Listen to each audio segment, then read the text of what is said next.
I was born in a small town in Pennsylvania where art did not factor in. It was survival.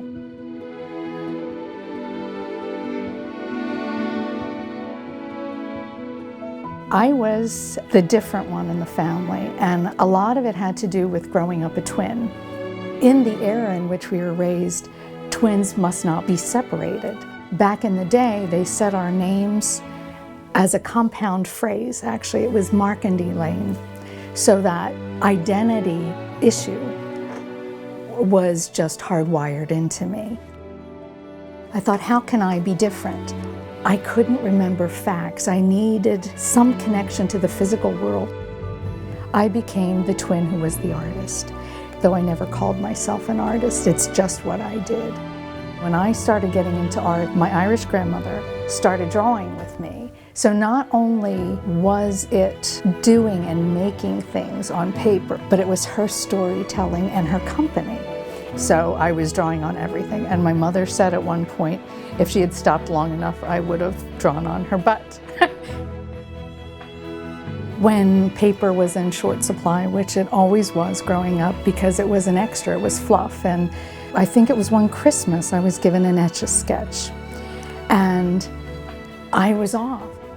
From those two dials, the vertical and horizontal, I started drawing these continuous line drawings. And I think that's a lot of the undercarriage or foundation of my work now. Back when I was in college and I was doing art, it was hard to call myself an artist because an artist was one of those famous people, the people who were in museums, the Picassos, the Rembrandts. My instructor at the time, Richard Blake, looked at me once and said, Elaine, you're going to have to declare yourself. You have to choose. Are you an artist or are you not an artist? I think I never had to prove it to myself, but to the outside world and other people, it became important to own it. To me, it was doing first, and then I could say it. I thought, well, what do I love? Because I knew that whatever I loved in life, I would do well at. I said, it's French or art. And I thought at least with French, I could teach. So I knew I had to go to France and study it. And I signed up for a junior year abroad program. I was sick. I was so absolutely terrified. I'd never been away from home, never been on a plane before, and I was going alone. And I remember thinking I could lock myself in my bedroom closet and I would miss the plane and the flight and everything, and then I could just stay in my comfort zone. And I knew I would have so many regrets to start my life at that age. I thought, at least face that fear, that terror, and see what happens. I think that pushed me forward to not just talk it. If I was going to be the best I could be, then I had to take risks. I've done things systematically over the years, and sometimes because of space limits, got into painting because I didn't have more than a tabletop. It took a few months and maybe one promotion to be able to pay for paints. And gradually I brought art more in the forefront of my life. To me, growing up, an artist was something that was unachievable. What I've realized now, and having worked in the companionship of many artists, having met them in today's contemporary world, to me, being an artist is a way of life. To this day, I feel that I've finally owned it, and I say I am an artist. Being an artist is internal, external. It is my entire life. This creative dance that I'm able to do because I worked a career for 37 years. My son is good. Everything is poised for me to jump into the deep end, and that's what I'm doing now. I have multiple series going on at once because one series could not contain all the ideas and things that I need to create.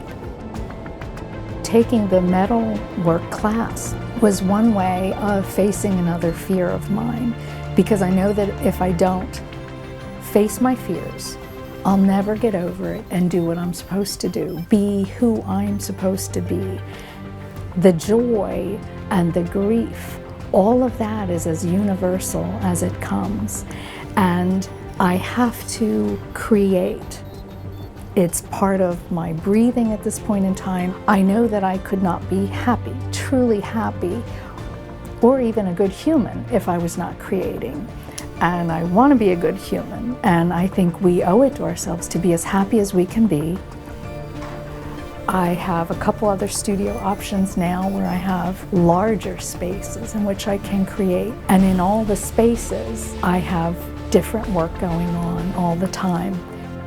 It's coming out of an honest place inside me. So what I love when I will now put these works out in a show and an exhibition is when other people relate to them.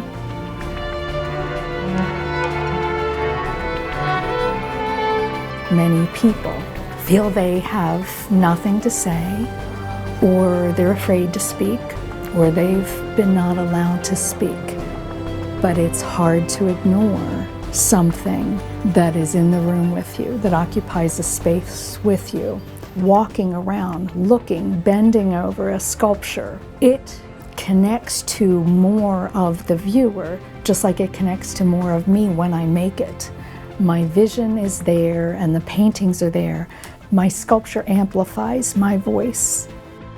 I'm building it from the inside out. I'm thinking of the physical world and aspects of that as well.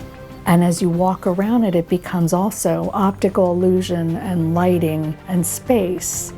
But by the very nature of sculpture and people's proximity to it, the relationship is established. And relationships are very important to me.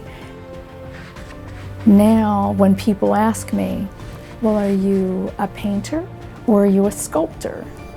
And I answer, yes. It doesn't matter the medium. It doesn't matter whether it's two-dimensional, three-dimensional. It's what I need to be doing, and it's a part of my art. I'm where I need to be, doing what I need to be doing, and I hopefully have many years ahead to keep doing it.